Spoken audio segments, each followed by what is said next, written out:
Nandito nga pala kami ngayon sa Morning Beach Resort ng Bagak Bataan.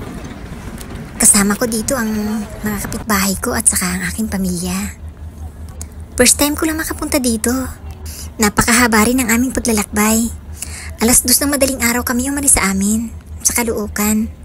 At dumating kami dito, 7:00 na ng umaga. Pero hindi kami gaanong nakatulog. Excited na ang mga kasama ko. Ang ganda nga pala dito sa entrance nila. May mga tanim silang mga bulaklak. Napakaganda nga pala ng sikat ng araw. Sisilipin ko nga pala sa paligid. Ito pala ang aking mga kasama. 14 lang naman kaming pumunta dito. Siyempre, nag-argila lang kami ng jeep dahil wala naman kaming sariling jeep. Pero ayos lang yun. Paminsan-minsan lang naman wag-outing. Sobrang saya ko na makarating ako dito.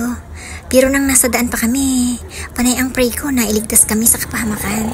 Tapos may mga kasama pa kaming mga bata. Ang totoo niyan, hindi naman talaga ako sanay magbiyahe. Ang ganda ng sikat ng araw. Maya-maya siguro papasok na kami. Nag-uusap-usap pa sila, hindi ko alam yung mga pinag-uusapan nila. Pero ang totoo, gutom na ako. Wala kasi akong baong pagkain. Biglaan kasi sila magyaya sa akin kaya hindi ako nakaready. Nakakahiyaman, syempre makikikain lang ako sa kanila. Minsan lang naman mangyari to, diba? Naku, meron nga pala ditong taniman ng palay. Pero wala ng palay dahil ginapas na. Ang natira na lang dito mga puno ng palay at sanga mga daya-dayami lang. Sa kabilang banda naman, puro mangga ang tanim.